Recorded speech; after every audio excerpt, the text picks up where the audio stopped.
who are blind, have low vision, or have another print disability which makes reading, holding a book, or turning a page difficult or impossible. The content is copyrighted by the respective publishers. For more information, please visit us on the web at nfradioreading.org.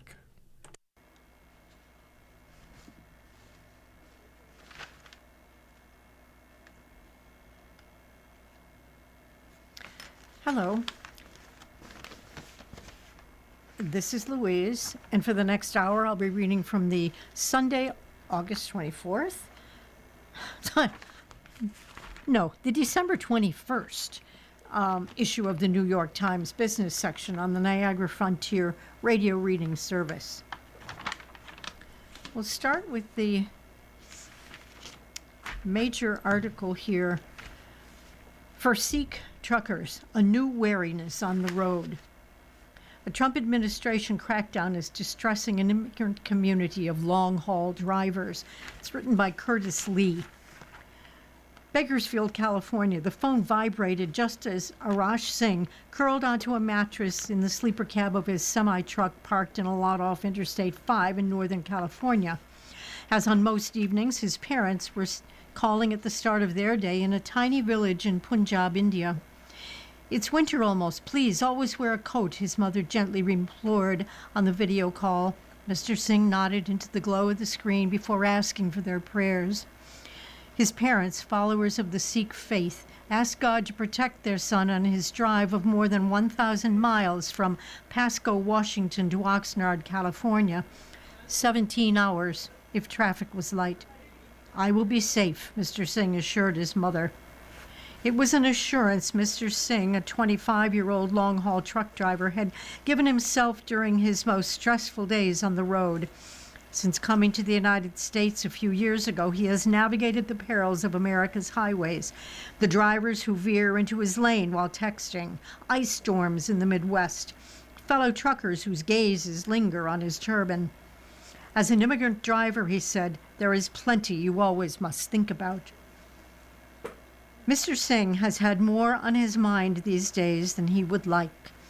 Driving a truck is a solitary job, but Sikhs suddenly feel very much in the public eye.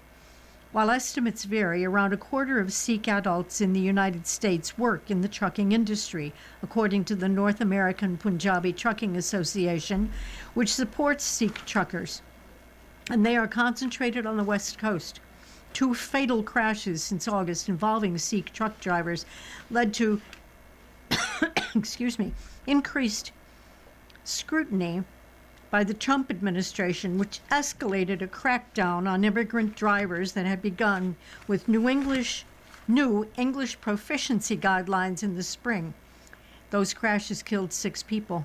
One driver was charged with vehicular manslaughter and the other with both vehicular manslaughter and vehicular homicide. After the crash, Transportation Secretary Sean Duffy said foreign drivers without proper training or licenses were a long-standing problem.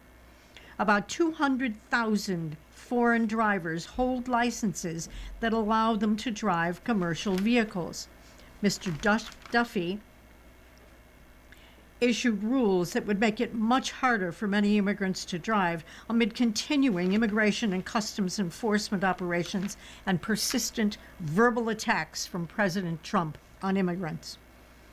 "We have a government system designed to keep American families on the road safe," Mr. Duffy said when announcing the rules, but that system has been compromised. Commercial driver's licenses are issued by states, and Mr. Duffy threatened to withhold $160 million in highway funds from California, where the second crash occurred in October, if the state did not immediately identify and revoke improperly issued commercial licenses. An audit by his department found that at least 25% of those licenses in California were faulty, including licenses that were valid long after a driver's work permit had expired. California law requires commercial licenses for non-citizens expire on or before the expiration date of any work permits, according to state officials. In response, the California Department of Motor Vehicles told at least 17,000 truck drivers that their licenses were being revoked. On the highways, Sikh drivers, who often wear distinctive turbans, have faced increased harassment since the crashes, said Raman Dhillon, chief executive of the North American Punjabi Trucking Association. His organization, too, has received hate-filled emails in recent months. You and your raggedy, reckless drivers need to go back to India, read one. You people need to get out of trucking, said another. Everyone is not over here illegally and making mistakes and making the roads less safe, said Mr. Dhillon, a former truck driver. Mr. Singh had heard about all the political fuss from other drivers, but he still felt a heaviness when he opened an email on his phone one afternoon in early November. We regret to inform you, it read, that the DMV will cancel your commercial driver's license 60 days from the date of this letter. Mr. Singh had followed the rules in applying for a temporary work permit and commercial license, but to keep his license according to the letter, he now needed to provide legal presence documents that meet new federal guidelines, such as proof of permanent residency or citizenship. He had neither. Since seeking asylum in the United States in 2022, Mr. Singh has clocked tens of thousands of miles hauling his 53-foot trailer. He has seen more of the United States through the windshield of his 18-wheeler than he had seen of his home country. Right now, I am stuck, he said. I want to work. Not long after he received the letter, the U.S. Court of Appeals for the District of Columbia Circuit temporarily stayed the federal rules. For now, at least, Mr. Singh could stay on the road. The Sikh entry into American trucking began in the 1980s. Some followers of Sikhism, a minority religion whose adherents are concentrated in the Punjab region in India, have long pushed for a separate state. In 1984, tens of thousands of people began fleeing Punjab after a deadly, days-long Indian military operation against Sikh separatists. Fearing for their lives, many Sikhs joined relatives who had immigrated decades earlier to work the fields in the rich agricultural land of California's Central Valley. As American truckers retired, many of the recent transplants filled the void. Today, around 150,000 Sikhs work in the trucking industry in the United States. For a long time, Dave Laut was one of them. He arrived in California from Punjab in 2004 and joined his uncle, who was working as a driver. It's just what we Sikhs do in this country, Mr. Laut, 47, said. For years, he transported produce from the Central Valley to the East Coast. The relentless schedule on the road was exhausting. Slowly, he started buying trucks and hiring drivers while working out of his apartment. He married, had children, and started his business, managing other drivers who, like him, had emigrated from India in their 20s. He now runs a company called FBT in Bakersfield, an agricultural farming and oil drilling city 2 hours north of Los Angeles. These days, his company employs around 380 drivers, more than 60% of them from Punjab. It has become a common migration pattern. But since California began notifying drivers of revoked licenses, Mr. Laut said, he has lost more than 50 drivers. Many of them, he said, fear that immigration officials will stop them at truck stops or along interstates.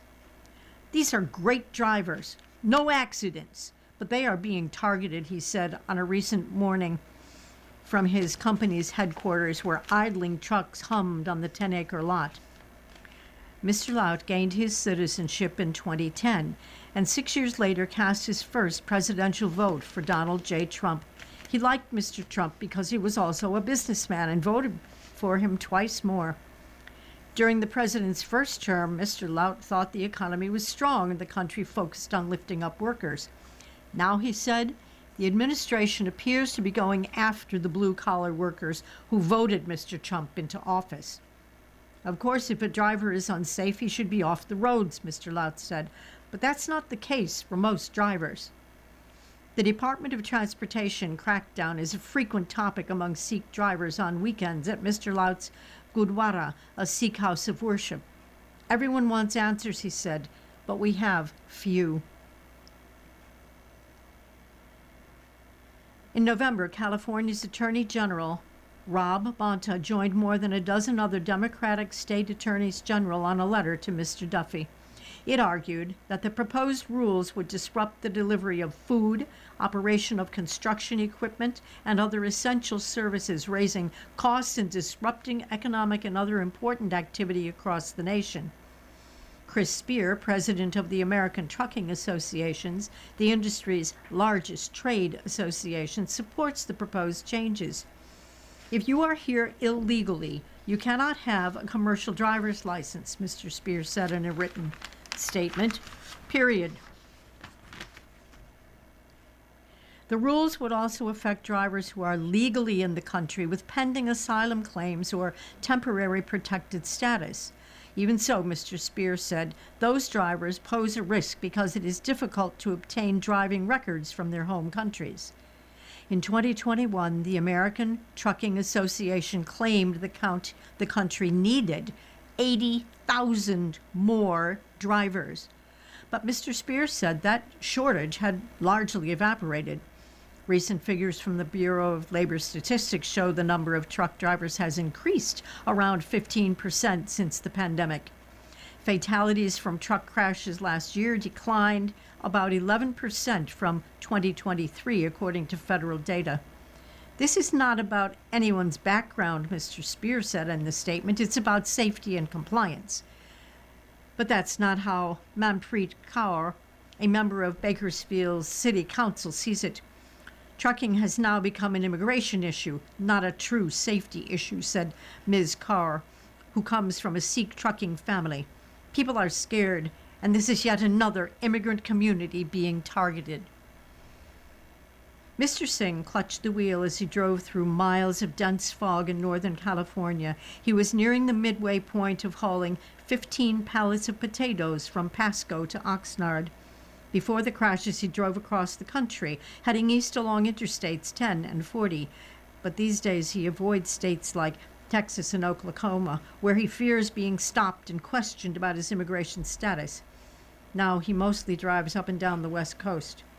As he drove, Mr. Singh, slender and bookish, talked about his typical routine on the road. He starts most mornings with a cappuccino from Starbucks.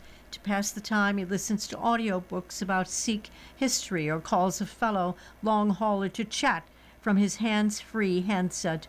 He listens to his favorite Punjabi rapper, Sidhu Moosewala, or his new favorite band, Guns N' Roses. He keeps the refrigerator in his cabin packed with rice and grilled vegetables from home, but sometimes stops at Indian spots catering to Punjabi truckers. On his rearview mirror hangs a photo of Jarnail Singh Bhindranwale, a Sikh religious leader and militant killed in the military operation in 1984. Life on the road can be lonely. Meals eaten alone, missed birthdays of relatives back in India. Recently, his father, who is saved in his phone as Dad with an accompanying heart emoji, sent him a video from a Diwali celebration, and Mr. Singh played it on repeat. Every day I miss my home, but it's better here, he said. I can work and support my family. It's safer for me here. He left Punjab in 2020, fearful he would be targeted by the Indian government.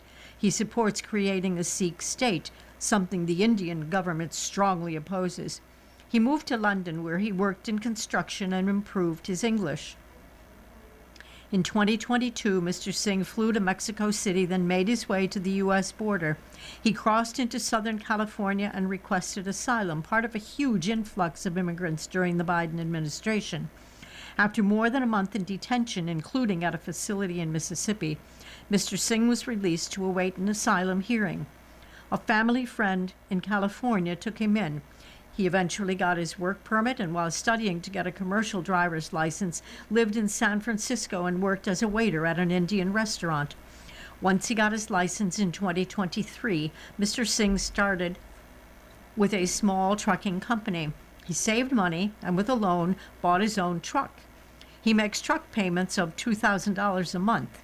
On this trip from Washington State, Mr. Singh said he expected to make about $2,800 before fuel expenses. The rest of his paycheck goes via MoneyGram to his family in India and to rent a room in a 5-bedroom house in Bakersfield that he shares with other drivers from Punjab. While he still wears his turban on weekends when he attends a Sikh house of worship in Bakersfield, Mr. Singh no longer wears it behind the wheel. The head wrap, he said, gets glares from other drivers on the road. He doesn't like to do anything that draws extra attention. He is often struck by the homeless encampments near highways. He knows that if he is unable to drive, he will be saddled with a truck loan he cannot pay off and limited work options. As his truck barreled south down Interstate 5, Mr. Singh took the exit at Lost Hills to stop at one of his favorite Punjabi food trucks. At a diesel pump, 2 drivers headed to Seattle to filled up their tanks. "You get the letter, brother?" Mr. Singh asked one. "Yes, and him too," the driver said, gesturing to a truck leaving the lot. "What are we supposed to do?" Mr. Singh did not have an answer. He just wanted to grab a quick bite and get back on the road.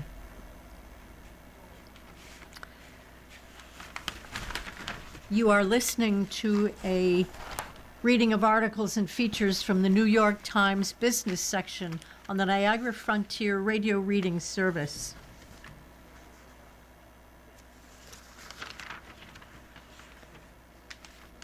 Let's turn now to looking at the odds the market forecasts are right.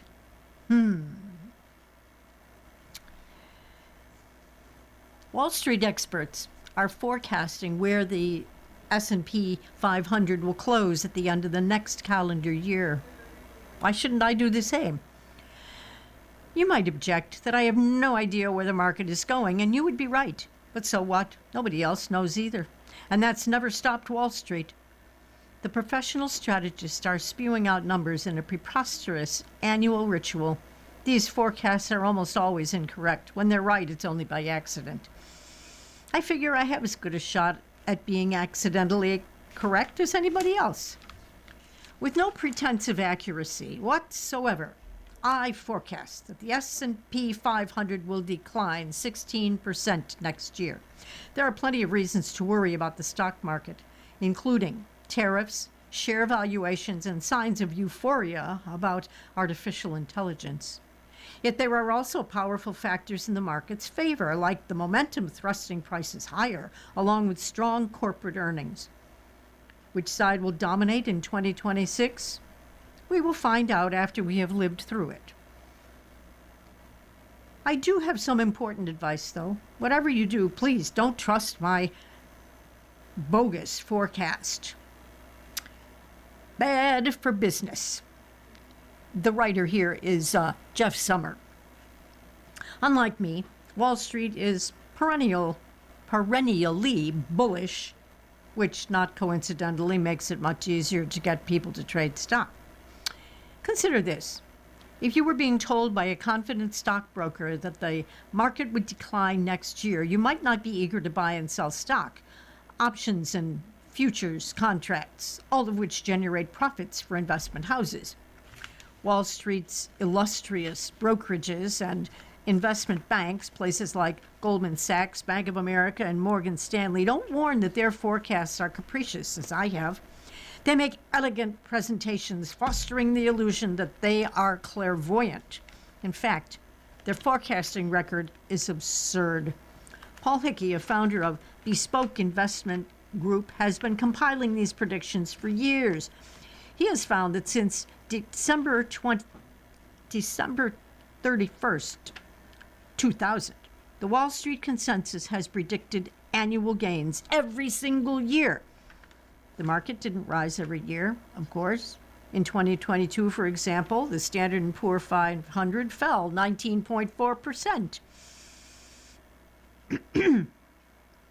The consensus forecast called for a gain of 3.9%, a discrepancy amounting to 23.3 percentage points. All told, Through 2024, the Standard & Poor 500 fell in 7 of 25 calendar years, or 28% of the time. The losses have sometimes been gargantuan, like the 38.5% crash in 2008. If you look at just the overall averages, you might not see how ludicrously bad the professional stock forecasters really are. The average annual forecast of price gains for this entire period was 8.9%, not too far from the actual average performance of 7.7% for the S&P 500 annually. But because the consensus was positive in all of the down years, and because many of the good years were far better than the consensus predicted, the Wall Street forecasts were off by an average 14.1% points annually. In other words, on average, the error was more than 50% bigger than the forecast. The mistakes were so large that they were like predicting warm, sunny weather before the arrival of a major blizzard. I'd like to be kinder to the forecasters this year, now that I've made a prediction of my own. But sadly, I'd compare the average Wall Street forecast to my own tennis serve. I often hit the ball too long or too short, too far to the left or to the right. You could say that on average my serve is nearly perfect, but it would be more accurate to say it needs a great deal of improvement. The consensus is that the S&P 500 will rise 11% in 2026, Mr. Hickey found. So far, nobody in the survey is predicting a market decline. That's mainly why I'm predicting one. I don't work on Wall Street. I'm not part of the herd. Yet I readily admit that the strategists on Wall Street are an elite group. They are generally intelligent, well-educated, and well-informed people. While their reports don't deserve to be called forecasts, they often contain worthwhile perceptions about economics, politics, and financial markets. In past years, I've simply poked fun at the people who engage in this futile effort. If they weren't so highly paid and leading investors astray, I might feel sorry for them. After all, making predictions is part of their job. It can't be good for the soul to tell the world what the future will be, only to be proved wrong year after year. I tried to put myself in their shoes this year, with help from Mr. Hickey. I imagined that I worked on Wall Street, liked my fat bonus, and wanted to keep it. In that case, I'd have to construct a positive forecast for 2026, not the negative one I've come up with. For one thing, a bullish outlook is what would be expected of me. What's more, being positive has been correct, directionally at least, about two-thirds of the time since 2000. In those positive years, Mr. Hickey said, the S&P 500 has gone up more than 16%. In down years, it's gone down a little under 16%. Annual performance has almost been binary, he said in a phone call. In constructing my annual forecast, he said, I'd probably start by deciding whether I wanted to say the market will rise or fall. Because it's been rising this year, he said, it might be reasonable to assume that it will keep doing so. Sticking with that assumption, he said, why not predict a big gain, one of 16% or more? That might help me win favor from my bosses on Wall Street. He hastened to add that there were also many reasons to believe the market would decline. Reasons that I've been pointing out all year and will address further in future columns. Mr. Hickey and I agreed completely on one thing. Neither of us had any idea of how the market would perform in 2026. Nonetheless, in my guise as a model Wall Street analyst, I needed to be positive and self-assured. The safest approach would be to stick with something close to the actual average performance, a gain of around 7 or 8% each year. But if I truly wanted to stand out as an independent figure, I would figure out what everyone else was doing and be truly contrarian. That's what I decided to do in this column. To a lesser extent, that's also the approach taken by two well-known strategists, Byron Wien and Laszlo Barinal, who both died in 2023. For decades, they regularly issued market predictions that made headlines. In 2011, I spoke with both of them about why they persisted with forecasting.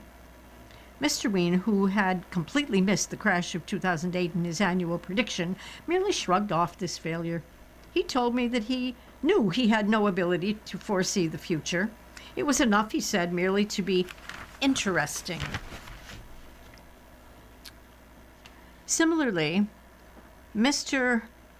Verini, who also missed the 2008 crash but managed to predict the 2009 market rebound, said he just wanted to be provocative. Any prediction of his, he said, should be taken only as an argument, one that people needed to evaluate for themselves. My forecast is intended as a provocative argument, too. I'm not saying the market will decline in 2026. How would I possibly know? I am making the case that it's best to ignore forecasts entirely, but invest anyway. Putting your money down without being absolutely certain of the outcome is inherently risky, but because the economy is likely to keep growing over the long run, eventually rewarding people who buy shares of profitable companies, it makes sense for those with long horizons to invest in the stock market. Hedge your bets by holding low-cost, well-diversified index funds, along with an appropriate quantity of high-quality funds for safety. If you are retired, your horizon is short for any reason, or you want to stress safety on other grounds, you may want to emphasize bonds and pare back drastically on stock investing or avoid the stock market entirely. I'll be back next year with more thoughts on the markets. In the meantime, hope for the best, but protect yourself from unreliable forecasts. There we go. Looking at the odds. The Market Forecasts Are Right by Jeff Summer. Again, a reminder that you're listening to a reading of articles and features from the New York Times business section on the Niagara Frontier radio reading service.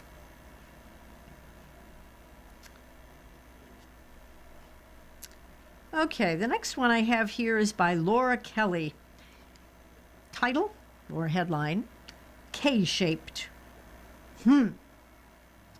The term describes a bifurcated economy, with the rich spending freely and many others struggling to make ends meet. Holiday spending this year is expected to surpass $1 trillion for the first time, according to the National Retail Federation. But it's the very wealthy making expensive purchases who will be driving much of that spending, while many lower-income Americans will buy discounted versions of items or finance them with credit cards. Call it the K-shaped economy, holiday edition. When people talk about the K-shaped economy, they're talking about an economy that is being experienced very differently across the population, said Joanne Shu, the director of the surveys of consumers at the University of Michigan.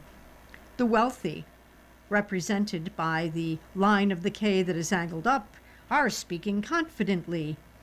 The less wealthy, the line trending down, are scrambling to make ends meet. This bifurcation, Dr. Su said, is visible in surveys about consumer sentiment.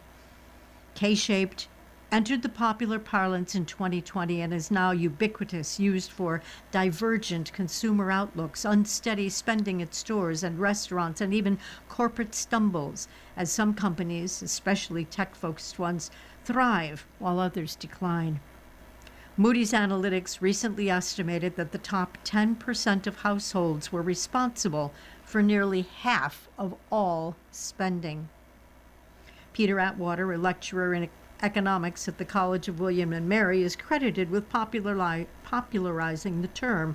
He saw an account on X, then Twitter, using K-shaped to describe the uneven ways different people were recovering from the pandemic, and thought the framing sounded apt. I hoped it would be short-lived, he added. Instead, the term and the conditions underpinning it have persisted.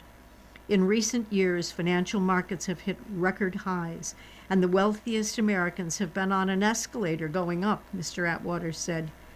But lower-income families have been struggling.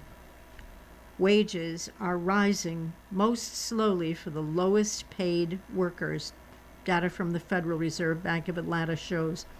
The unemployment rate has ticked up to 4.6%, the highest in 4 years. And tariffs, inflation, and the job market risks of artificial intelligence have added to economic stress. In Bank of America's 2025 holiday survey, 62% reported feeling financial strain. Some executives are talking about people seeking value and trading down, while companies offering luxury products are seeing sales flourish. Delta Airlines, for example, said in October that premium tickets were set to outpace coach sales. The Federal Reserve Chair, Jerome Powell, has acknowledged this gap. If you listen to the earnings calls or the reports of the big public consumer-facing companies, he said at a news conference last month, many of them are saying that there's a bifurcated economy there, and the consumers at the lower end are struggling, buying less, and shifting to lower-cost products, though wealthier people are still spending. Americans are currently living in two different worlds, said Mr. Atwater, who popularized K-shaped. Those at the bottom can't help but notice the overabundance above them.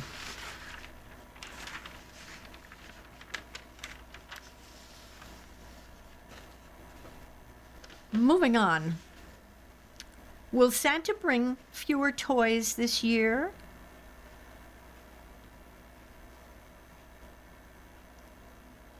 Ynon Kreiz, chief executive at Mattel. His 7-year tenure has convinced him consumers squeezed by tariffs and inflation will cut back on other things before they skimp on Barbies and Hot Wheels.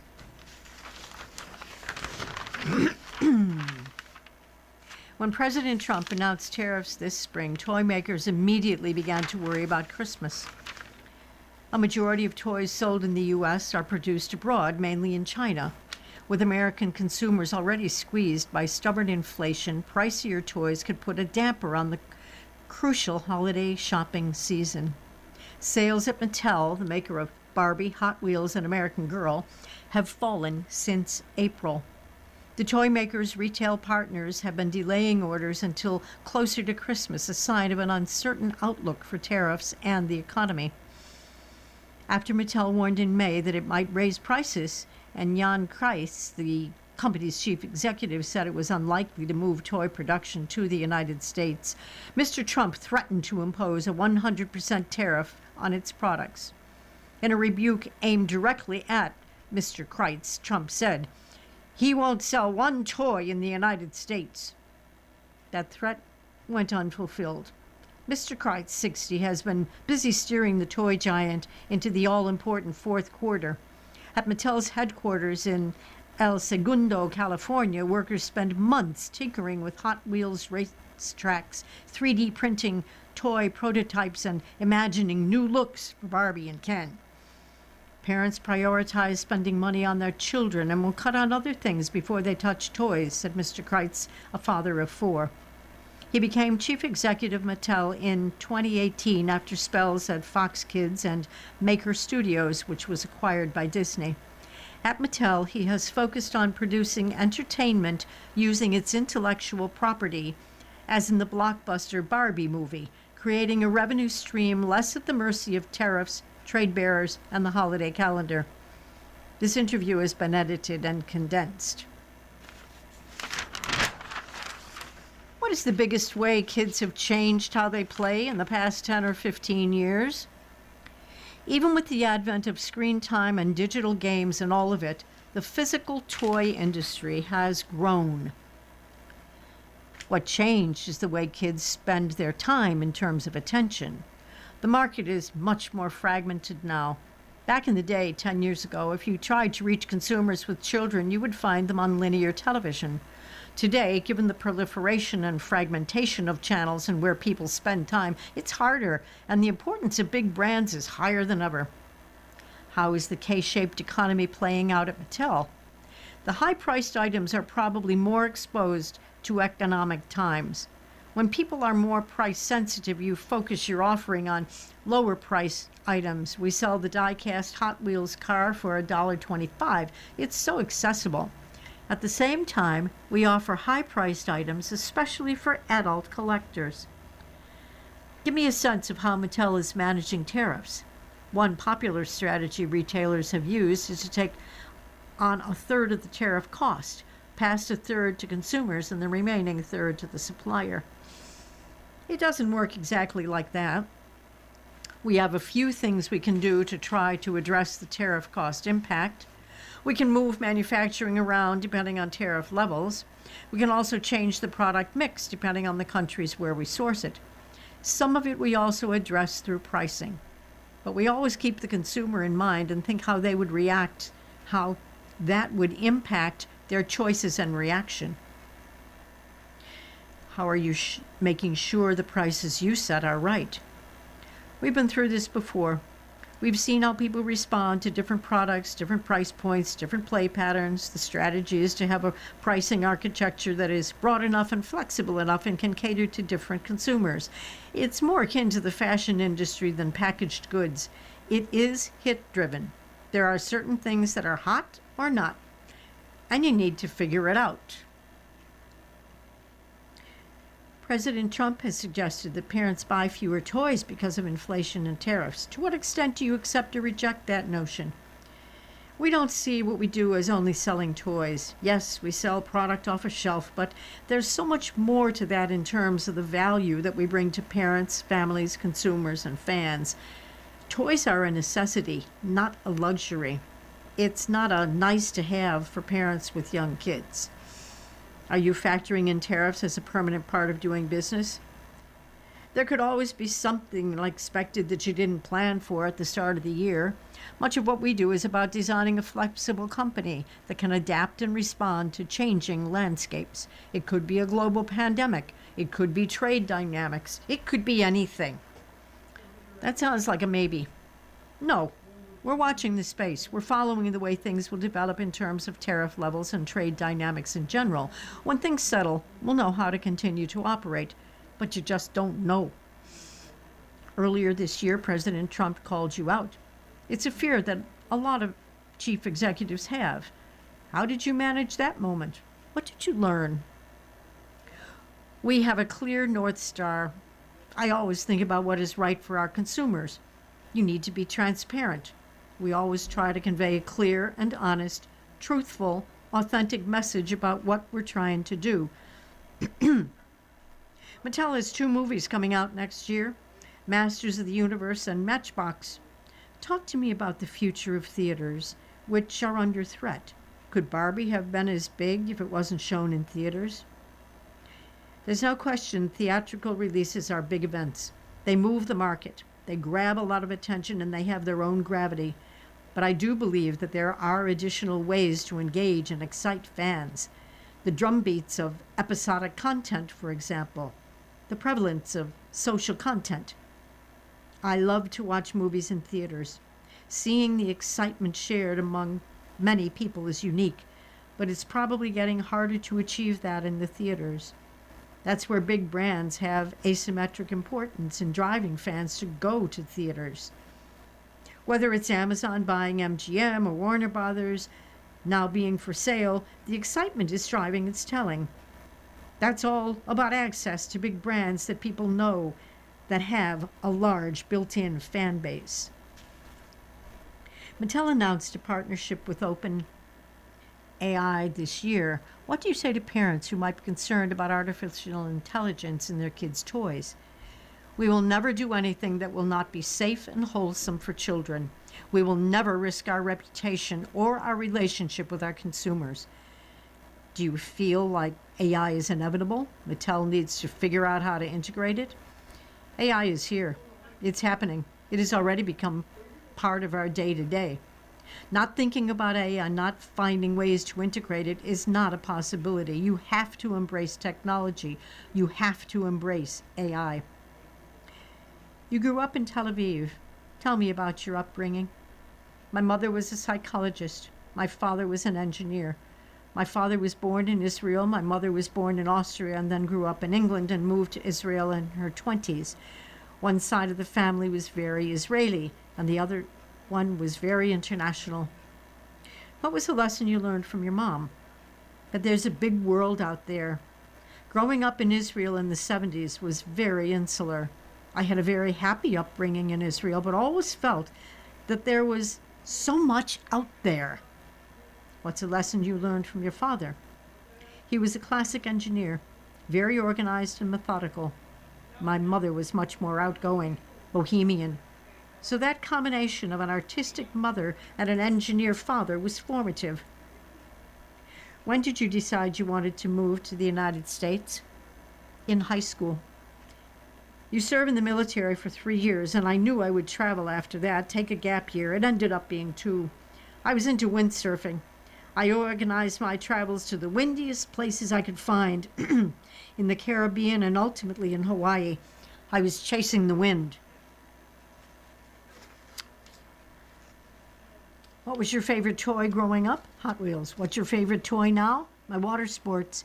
Kite surfing. Favorite gadget in the office? Zoom. How many hours do you sleep and which hours? 6 hours on average, 11 p.m. to 5 a.m. First app you check in the morning? I wake up, check the news app. What's the best advice for running a meeting? Be on time. What's your biggest pet peeve as a chief executive? Letting meetings run overtime. Once more, a reminder that you're listening to a reading of articles and features from the New York Times business section on the Niagara Frontier Radio Reading Service. Okay. Let's try this one. On your left, Hollywood's fading relevancy. It's hard to make a movie studio tour exciting when movies aren't made there. Article here is by Brooks Barnes. Out of Los Angeles. They had seen where Bob Hope once broke a dressing room window with a golf ball.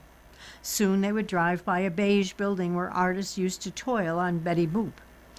But first, the 7 people on a Paramount's picture studio tour would have the chance to scrutinize a park bench. Yasnik Marino, who was leading the tour, explained that the ordinary-looking apparatus was one of 3 benches that Tom Hanks sat on in Forrest Gump, which topped the box office 31 years ago. You're welcome to take a photo if you want, she said, flashing a triumphant smile. Nobody moved. One guy yawned. Hollywood backlots aren't the wonderlands they once were. Paramount, which made a hostile takeover bid for Warner Brothers Discovery this month in a desperate attempt to improve its fortunes, released 8 films last year, compared with 90 annually in its early days. Moreover, not one of the 8 was filmed in Los Angeles. Movie production at most competing studios, including Warner Brothers, has withered in a similar way. It's usually too expensive to make movies on these campuses anymore, the companies will tell you. Movie cameras now mostly roll in states like Georgia and New York, and in countries like Britain and Hungary, all of which offer generous tax incentives. Studio tours used to leave people dazzled. Cinema, the world's defining cultural medium, became tangible on the guided visits, a chance to walk among the giants. Now, at least for anyone interested in movies from this century, the tours have largely become the equivalent of those kitschy fold-out maps to celebrity homes, melancholy reminders that Hollywood stopped being the Hollywood of popular imagination a very long time ago. As a history tour, I would highly recommend its Carly Maga 37 set of Paramount's guided visit, but I also felt like it was a metaphor for the larger dilemma of Hollywood, and that would be fading relevance.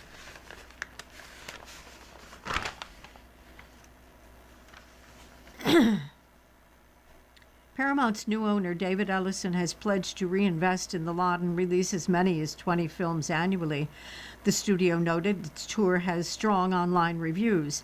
The majority of the tour visitors gave our tour 5 out of 5 stars, and we all agree more films should be made in Los Angeles and hope to host them here, a spokesperson said. Studio tours date to Hollywood's earliest days. In the 1910s, Universal Pictures charged 25 cents for a peek at active silent movie sets. In 1964, Universal invented the vehicle-based tour. Visitors boarded red and white striped glamour trams, which traversed outdoor sets and stopped for special effects demos. Sprinklers on poles to simulate rain, for instance. Stars would smile and wave. Some posed for photos. Universal's tour still operates, but many of its sites have aged. Look, the sun-faded remains of a jetliner, which you may or may not remember from a 2005 remake of The War of the Worlds. It's not just that so few movies are made on studios lots anymore, said Janine Basinier, a film scholar. It's also how movies are made. You often don't have practical sets in the same way. So much is done with a green screen, there's literally nothing to see. TV shows are still assembled on these campuses, of course. Matlock, NCIS, Origins, and The Rookie are among the broadcast series that use Paramount stages. But the traditional television business has also atrophied. Fewer viewers, shorter seasons, less cultural cachet. TikTok and YouTube, which overflow with user-generated content, have the heat now, along with Netflix, which makes much of its programming in states like New Mexico and New Jersey. It honestly felt like a place that was on its last legs, Allie McKay, 34, said of the Paramount lot, which she recently toured with Ms. Maga while on vacation from Canada. Very little was immediate or particularly relevant. There was a vibe of tiredness, like the end of something. Paramount tours cost $69 and leave from a 2-room museum of a sort near the studio's former Frontier Town set, now a parking lot. A few costumes from recent hits like Top Gun Maverick 2022 and Gladiator 2 2024 adorned the space, along with Oscars won by Paramount films like Wings 1927, and The Godfather, 1972. From there, visitors hop on stretch golf carts and trundle toward the studio's iconic Bronson Gate. Back in the day, aspiring actors used to swarm the archway, hoping to get discovered. On a recent Friday, however, the spot would have been empty if not for 7 tour takers. Pauline Bransfield, 64, and her son, Ben, 38, were among them. "It's a little quiet, isn't it?" she said to him in a whisper, as if reluctant to break the silence. The area could become less desolate next year when Paramount ends the remote work policy it adopted during COVID-19 pandemic. "Sometimes people ask, 'Where is everybody?'" said Miss Barino, the tour guide. "A lot of people have been able to work from home." After taking in the Forrest Gump bench, Ms. Bransfield posed for a photo with it. The group headed toward Stage 18. Alfred Hitchcock filmed Rear Window, 1954, there. Just then the group spotted a celebrity, if not of the Hollywood variety. Anna Wintour was standing in a floral dress and her signature shades near Stage 17. She was preparing for a Vogue event that would involve a runway show and cocktail party. Paramount had rented space to Condé Nast, where Miss Wintour serves as Chief Content Officer, as part of its open lot policy, a way to keep soundstages working at a time when few movies are being shot locally. But stages sometimes sit empty nonetheless, as the Bransfield and their tour mates found out. Their visit included a look around Stage 31, a cavernous, brightly lit space containing nothing. Ms. Marino pointed out the insulated walls. "Feel free to touch them if you want," and said the 95-year-old building had once housed sets for Star Trek, 1966, and Wayne's World 2, 1993. Later in the tour, several visitors used their phones to take pictures of Paramount's famous water tower. a 145-foot structure featuring the studio's blue logo, a majestic mountain surrounded by stars. The elevated tank was built in the 1920s and held water until the mid-1950s, Ms. Marino told the group. There's nothing in it, a reporter asked. Nothing except for hopes and dreams, Ms. Marino said. Those are still there. The tour paused outside a post-production building where John Krasinski finished A Quiet Place Part 2 in 2020 and stopped near a spot where Lucille Ball and Desi Arnaz worked in the 1950s while taping I Love Lucy. This is them, in case you are unfamiliar, Ms. Marino said, using an iPad to pull up a photograph of the two stars. Paramount's tour usually includes an exploration of New York Street, a permanent 5-acre set near the back of the lot. Dozens of false front buildings can be styled to look as if they're a part of different New York City areas: Wall Street, Brooklyn, Soho. On this particular Friday, however, tour groups could view the set only from its perimeter because crews were setting up for a shoot. 2 large lights had been mounted on cranes, and 3 stagehands pushed a bus stop mounted on rollers into place. What are they working on? Mr. Bransfield said. I'm not sure, Ms. Marino replied as she turned the golf cart around, but things are happening. And again, the title. On your left, Hollywood. Hollywood's fading relevancy. And there are a couple of pictures here. One of the snowman that she mentioned, Tom Hanks, bench, etc.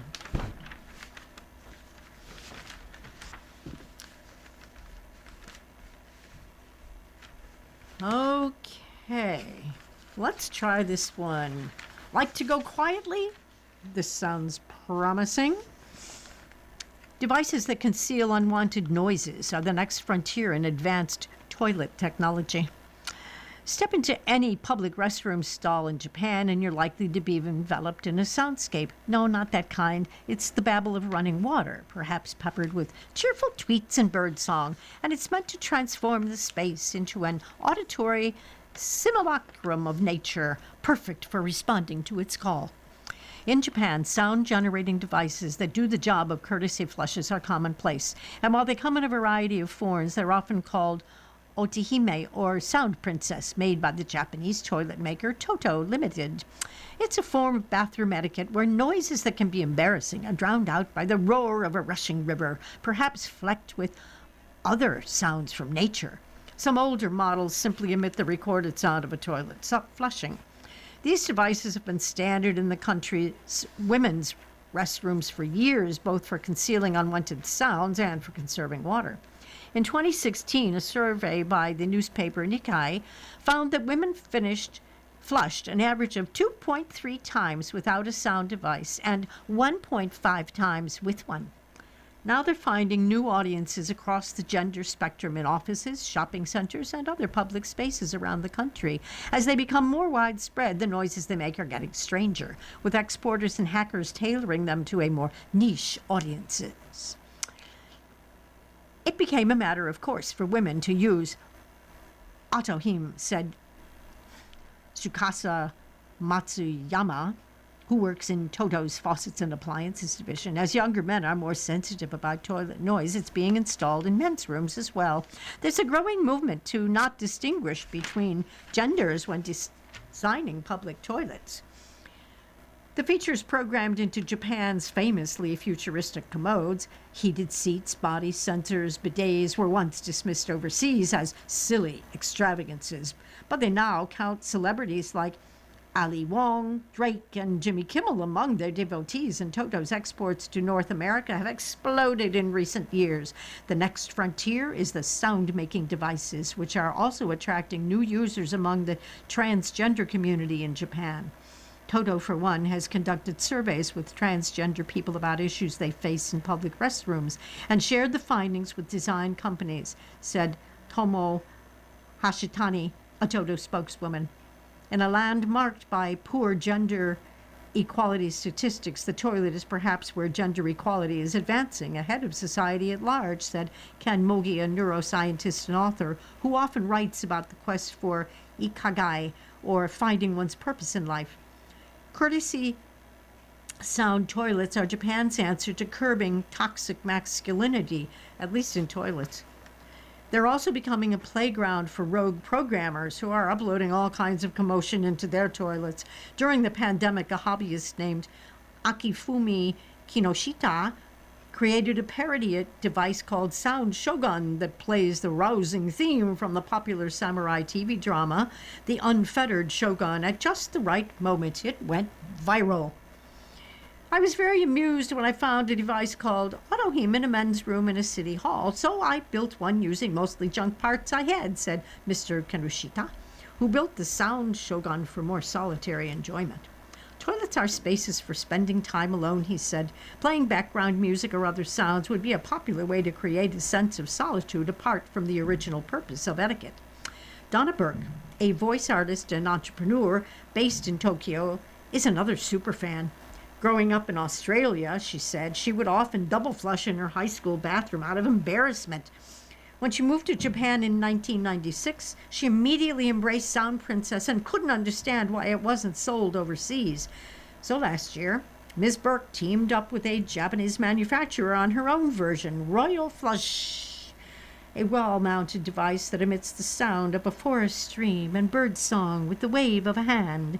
She markets it online, targeting shared houses and Airbnb lodgings, and plans to release a version with new customizable sounds like classical music and artillery fire. Once we make the basic model a hit, we will introduce the premium model, said Ms. Burke, 60, who's heard by thousands of passengers every day as the voice of the Tokaido Bullet Train. The new sounds will include the opening of Beethoven's Fifth, da-da-da-da, and Rossini's William Tell Overture. She also lends her voice to the popular video game Metal Gear Solid, which helps explain the artillery fire. Because bombs away, she said, and it's funny.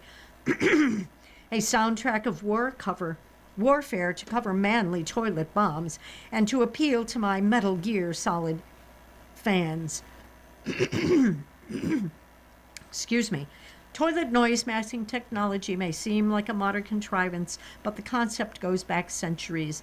At Rendaji, an ancient Buddhist temple in Okayama Prefecture, monks have preserved a bronze urn installed in 1799 near a toilet once used by feudal lords. The urn has a spout that splashes water onto a roof tile below, cloaking noises.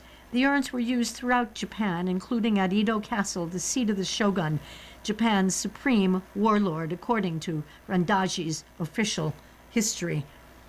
The basic concept wasn't updated until the 1970s, when Japan was struggling with nationwide water shortages, partly because significant volumes were being lost to courtesy flushes.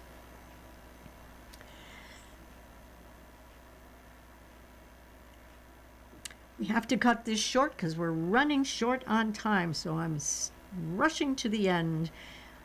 As the noise-making masking devices spread across Japan, enthusiasts like Ms. Burke think it's only a matter of time before the rest of the world catches on. People just don't know they need it until someone shows them, she said. One of our first sales was a woman who arrived back in Australia from Japan, and her husband was peeing in the toilet really loudly. She bought 2 units as a marriage saver. You have been listening to a reading of articles and features from the December 21st issue of the New York Times business section. Your reader has been Louise, and I thank you so much for listening. Coming up next in the Niagara Frontier Radio Reading Service, we have a reading of Merry Christmas. It's a book of stories and songs and traditions of Christmas. Following that at 2 o'clock is episode number 8 of You Belong Here by Megan Miranda. Stay with us for these readings and more.